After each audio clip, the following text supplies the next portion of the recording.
नमस्कार। मेष राशि के सभी दर्शकों का बहुत बहुत स्वागत। आज हम विशेष चर्चा करेंगे कि अप्रैल के महीने में खास तौर से अलर्ट डेट कौन सी रहेंगी। सभी दर्शकों को ये तारीखें नोट करके रख लेनी चाहिए, क्योंकि ये वीडियो अलर्ट डेट का दोबारा इस विषय को लेकर नहीं बनाया जाएगा।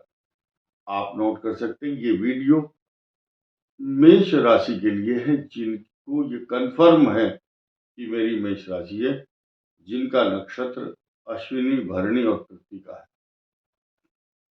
ऐसी स्थिति में आपको क्या ध्यान देना है कि जिन जिन तारीखों को हम अलर्ट डेट के रूप में बताएंगे, वो अलर्ट डेट आपको ये बताती है कि उस दिन ऐसा काम ना करें जो रिस्क वाला काम है, रिस्क वाला पेमेंट, क्योंकि आपकी 7.5 आ चुकी होगी, आ चुकी है। 1 अप्रैल से आपके लिए एप्लीकेबल होगा ये प्रेडिक्शन 7.5 का। और साथ ही साथ मंगल ग्रह आपकी राशि का स्वामी नीच राशि में 2 अप्रैल को आ जाएंगे। ये कंडीशन जब हो और साथ में 7.5 का और 4 ग्रहों का 12th हाउस में जो प्रभाव चल रहा है, ऐसी स्थिति में मेष राशि को बहुत अलर्ट होने की आवश्यकता होगी। मैं अलर्ट डेट बता देता हूं, साथ ही साथ इन ग्रहों के क्या क्या साइड इफेक्ट और किन किन परिस्थितियों से मेष राशि गुजर रही होगी मार्च के महीने में खास तौर से। तो पहले ये समझना होगा कि ये जो सूर्य का परिवर्तन है आपके लिए 13 अप्रैल से लागू होगा 14 मई तक। लेकिन ध्यान देने की बात यह है, जो काल सर्प योग बना हुआ है, ये मुझे पता है इस बात का कि आपको इसके साइड इफेक्ट होंगे। क्यों ना हम ये भी चर्चा करें कि काल सर्प दोष 12th हाउस से मिलकर के बना है। जिस हाउस से मिलकर काल सर्प दोष बनता है 12 तरह से बन सकते हैं, और रेट्रोग्रेड मोशन में ऐसा चलता है, उल्टा उल्टा चलता है राहु। अब क्या है कि 12 के 12 लग्नों पर चलता है, 12 राशियों पर भी चलता है। तो 12th को 12 से गुणा करते हैं तो 144 बनता है। अब ध्यान देने की बात यह है कि मेष के लिए 12th हाउस में है, तो 2 ग्रह तो ये पिशाच योग बना रहे हैं। बुध और शुक्र का महालक्ष्मी नारायण राजयोग भी बन रहा है, लक्ष्मी योग बन रहा है। तो आपको खर्च पर नियंत्रण रखना है, व्यर्थ की यात्रा नहीं करनी चाहिए। व्यर्थ के खर्चे, इन्वेस्टमेंट अब आपके हाथ से रुकने वाला नहीं है। हम भले ही आपको बोले कि भाई अपने पैसे को संभाल के रखो, खर्च ठीक से करो, लेकिन दाएं बाएं से ऐसी परिस्थिति बनेगी आपकी अपनी पॉकेट में या आपका जो बजट है उसके अनुसार नहीं, बल्कि उससे अधिक आपकी योजनाएं अभी बन चुकी हैं और कुछ बनेंगी, कुछ की पाइपलाइन में है, यानी कि अभी पेंडिंग है। कुछ लोग लिंगर ऑन, अब उसको लटकाते जा रहे हैं आगे चल कर। लेकिन ग्रह नक्षत्र ये बोलते हैं जबरदस्ती किसी की का बजट नहीं है, वो लोन भी लेगा, खर्च भी करेगा। इन सब बातों को आपको बहुत सावधानी से चलना होगा। ये बात बहुत अच्छी बताऊंगा मैं आपको कि आपको फाइनेंशियली बहुत फायदा पहुंचाने वाले बृहस्पति ग्रह अच्छे परिणाम दे रहे हैं। मंगल ग्रह आपकी उन्नति के लिए, क्योंकि ये कर्म स्थान है, कर्म स्थान मंगल यहाँ उच्च भाव से देखेगा। सूर्य उच्च राशि में भी होंगे। मेष राशि को चारों तरफ से सुख और सुविधाएं देने वाले सारे ग्रह हैं। केतु आपके शत्रुओं का नाश करता है, परंतु आपको ये चीज ध्यान रखनी होगी कि मुझे अपने एक्सपेंस और अपनी यात्रा, विवाद, झगड़े, अशांति, तनाव से बचना है। इस कारण से ये अलर्ट डेट बताई जाती है। अब अलर्ट डेट सुनिए, ये मेष राशि के लिए होगी 5, 6 और 7 अप्रैल खास तौर से।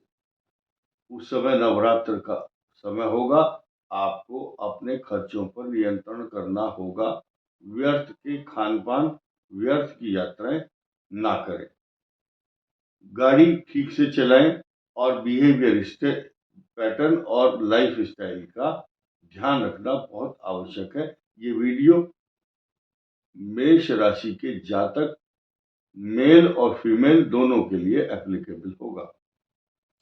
15 और 16, 17 ये अप्रैल की जो तारीखें हैं वो आपके लिए लागू होंगी। अलर्ट डेट के रूप में चौकन्ना रहना है आपको। 24, 25 और 26 अप्रैल भी आपके लिए अनुकूल नहीं है। दोबारा मैं एक बार में सभी तारीखों को बता देता हूँ। 5, 6, 7, 15, 16, 17, 24, 25, 26 अप्रैल ये तारीखें आपके लिए अनुकूल नहीं है। बाकी अनुकूल कौन सी है, इसका सीधा सीधा अर्थ है जो तारीख बची, यानी कि मैंने आपको काउंट करके लगभग 9 दिन ऐसे हैं जो अलर्ट डेट के रूप में है। 5, 6, 7, 15, 16, 17, 24, 25, 26 अप्रैल अनुकूल नहीं है। बाकी सारी तारीखें जो भी आप कार्य करते हैं उसमें आपको सफलता मिलने वाली है।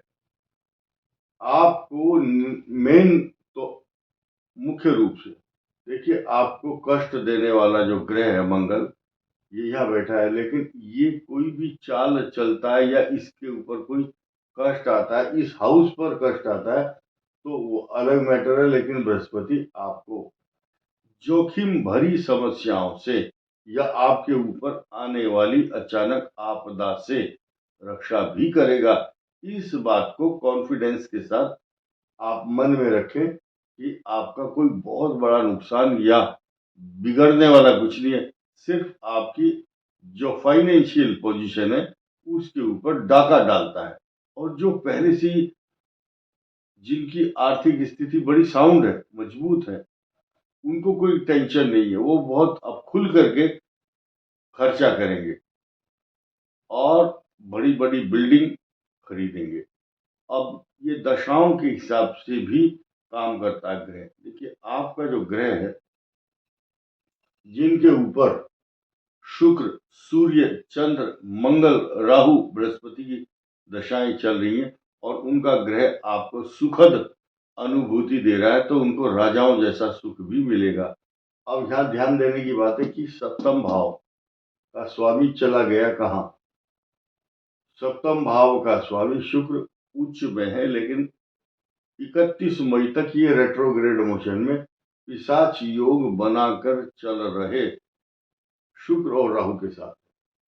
प्लस पॉइंट क्या है कि मंगल की दृष्टि नहीं है और केतु भी सीधे सीधे 180 अंश पर शुक्र को देखता है। ये केतु की दृष्टि है, केतु देखता है। केतु का साइड इफेक्ट यहाँ देखने को मिलेगा। और युति जो है लक्ष्मी नारायण योग की, क्योंकि ये यहां से छठा भाव छिप गया। मंगल और सूर्य, ये जब मंगल नीचे, यहाँ मंगल शत्रु दृष्टि से नहीं देखता, अपितु ये इसको कष्ट देता है। चोट, बीमारी, झगड़े, ऑपरेशन, व्यर्थ के विवाद। और ये शब्द इसलिए कहे हैं जिनकी कुंडली में पहले से इस प्रकार की कंजक्शन या दृष्टि आदि संबंध होंगे। सूर्य नीचे दृष्टि से देखता है, मंगल भी सप्तम भाव को देखता है। तो ये क्या है, रेडिएशंस, यानी कि ये भी आग और ये भी आग। तो दाम्पत्य जीवन में आप महिला है या पुरुष है, आपकी जो लाइफ पार्टनर है उसको शारीरिक रूप से तो कष्ट देता ही देता है। देखिए, यहाँ का स्वामी ये इसको नहीं देखता। यहाँ बृहस्पति की भी दृष्टि नहीं, यहाँ से अष्टम भाव है। तो जो मेष राशि का मैरिज लाइफ का, दाम्पत्य जीवन का जो स्थान है वो कष्टकारक है। इसलिए जो अलर्ट डेट बताई गई है उसमें किसी भी प्रकार के विवाद से बचना चाहिए। इस वीडियो में इतना ही। धन्यवाद। नमस्कार।